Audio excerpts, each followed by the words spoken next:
Good afternoon, Dunkirk and Fredonia listeners, and welcome back to News at Noon. News at Noon is brought to you by Fredonia Radio Systems on WCVF 88.9 and WDVL 89.5.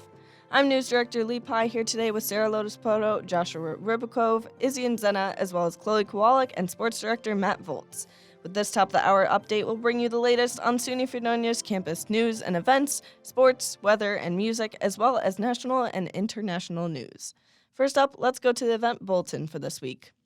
Fredonia Radio Systems is taking over the ice rink for their annual Rock and Skate fundraising event. There will be raffles, activities, food, as well as being able to skate on ice.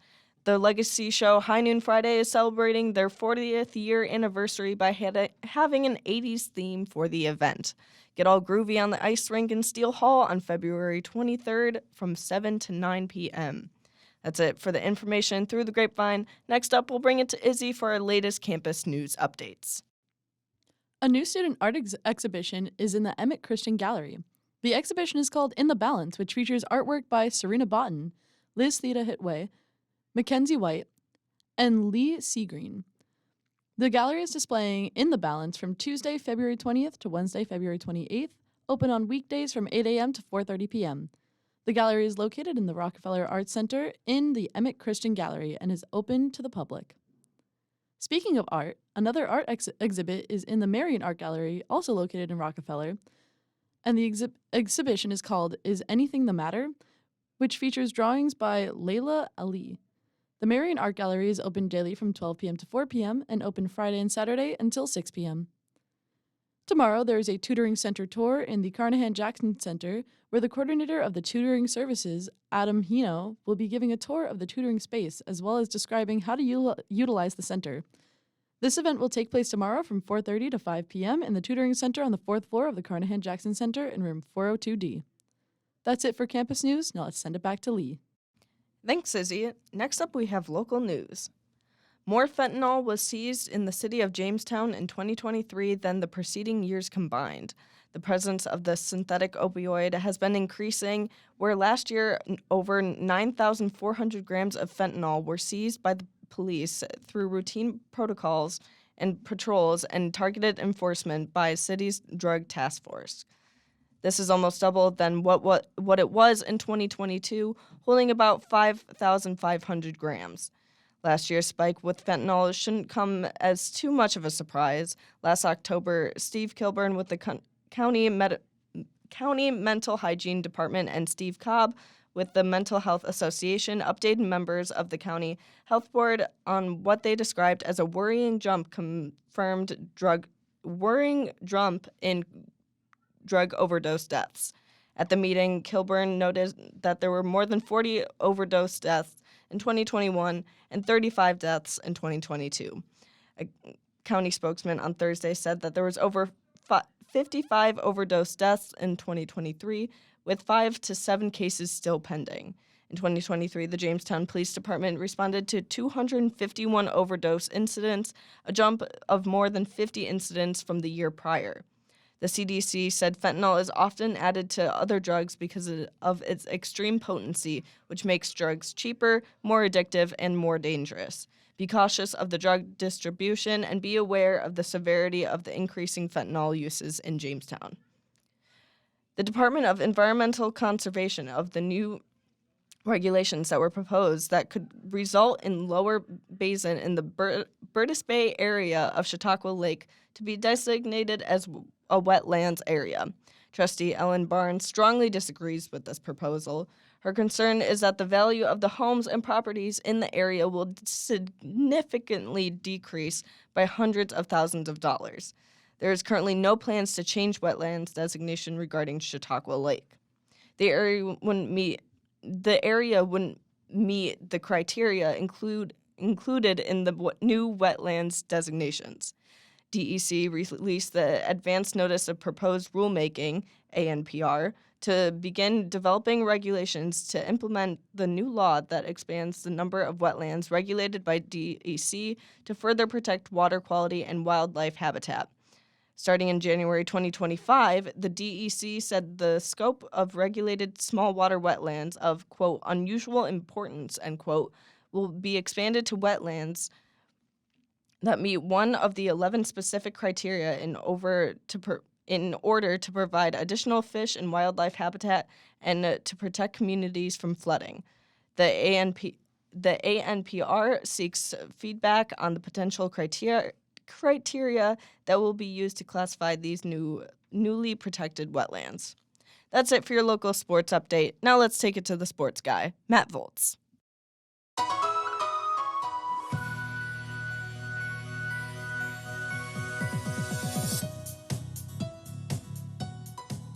Thanks, Lee. Well, Fredonia's women's basketball season came to an end on Saturday with a 90-58 loss to Cortland. Fredonia had previously kept their SUNYAC hopes alive on Friday with a 57-52 upset win over Oswego. The Blue Devils finished the season at 12-13, their best season since the 2016-17 campaign. The men's basketball team also concluded their season on Saturday, falling 71-45 to Cortland. Fredonia won just 2 of its final 15 games to finish the season at 7-18, but their 4 conference wins tied the most the team has had in a season since 2016-17. After 2 road losses to Potsdam and Plattsburgh this past weekend, Fredonia's hockey season has also come to an end. In their final game on Saturday, the Blue Devils took Plattsburgh, the number 10 team in all of Division III, to overtime, falling 2-1. Fredonia finishes their season with a record of 6-18-1. The men's and women's indoor track teams have finished their regular seasons in preparation for the SUNYAC championships this weekend. Both teams participated in the Nazareth Tune-Up Meet, hosted by Nazareth College in Rochester on Friday. This year's SUNYAC championships will be hosted by Brockport this Friday and Saturday. And the men's and women's swim and dive teams have been off since February 3rd, preparing for their SUNYAC championships. The men's team enters the SUNYACs at 0-6, while the women's team is 1-6. This year's championships are being held at the Burt Flickinger Aquatic Center in Buffalo on the campus of Erie Community College. They begin on Wednesday and will run through Saturday. And the Sabres are in action this afternoon for a matinee matchup with the Anaheim Ducks. Buffalo's trying to build off of a 3-2 overtime win over the Wild in Minnesota on Saturday night. Sabres goalie Ukko-Pekka Luukkonen has been one of the best netminders in the league over the past couple of months, and he's expected to get the start in net today.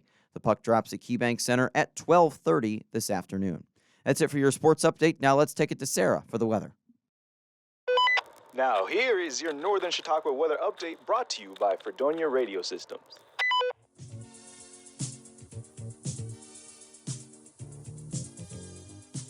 Hey y'all, today we have a perfect mix of sun and clouds with a breezy 33. This beats the snowy weekend we had, trust me. I was slipping and sliding around campus, so I'm hoping this clears up the ice. Or, a partly cloudy night will leave the ice frozen since it dips to 18 degrees. We have a slight promise of warmer days tomorrow as it rises to 45 with similar cloud cover as today. I'm liking the odds for this week. Maybe my clairvoyant abilities are coming out, or maybe it's just wishful thinking. But I have a good feeling about what life's got for us this coming week. I mean, come on. Tuesday night is mainly clear in the low 30s. When was the last time we had clear night skies? That's it for your 2-day weather. Keep listening, and I'll be back with the rest of your 5-day forecast. For now, let's take it to Lee for a local music update.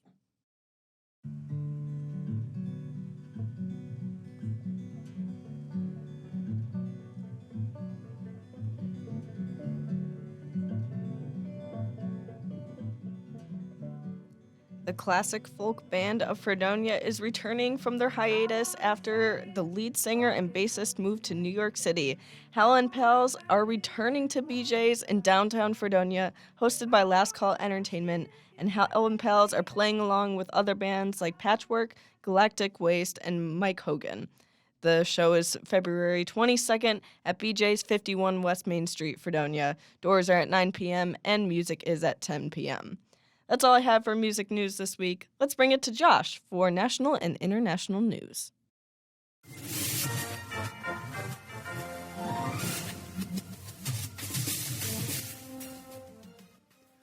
Yesterday afternoon, tens of thousands of people marched in the streets of Mexico in a protest against Mexico's ruling party. The protesters dressed in pink in what they call a March for Democracy in advance of the country's June 2nd elections. About 90,000 people marched on the same day that front-running candidate Claudia Sheinbaum registered for the ruling Morena party.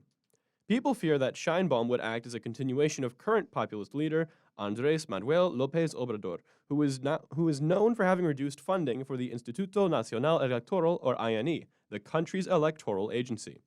The protesters wore pink in solidarity with the INE, as the agency uses pink in its branding. In response to the protests, Obrador stated, quote, "It's their democracy, the democracy of the corrupt. What we want is there to be a democracy of the people. We don't want power without the people. They're the ones that established anti-democracy with electoral fraud," end quote. If you recall the story from a couple weeks ago, California has been facing some intense atmospheric conditions. 2 weeks ago, the Golden State was flooded by an atmospheric river that saw thousands without electricity. This morning, forecasters have been warning of the possibility of flooding, hail, strong winds, and maybe even tornadoes as the wet winter storms rage on. California's central coast is at risk of up to 5 inches of rain, and isolated rain totals of 10 inches are possible for the Santa Lucia and Santa Ynez mountain ranges as the storms continue south towards Los Angeles. This morning, hundreds of tractors rolled through the streets of downtown Prague as Czech farmers protested in front of the Agriculture Ministry, slowing traffic to a crawl. This is only one of many protests that have occurred in Europe this year as farmers in Poland, France, Germany, Spain, and Italy fight the high imports and high costs that follow with EU climate change constraints. The tractors blocked one lane of a major road, not halting traffic, but slowing it down significantly.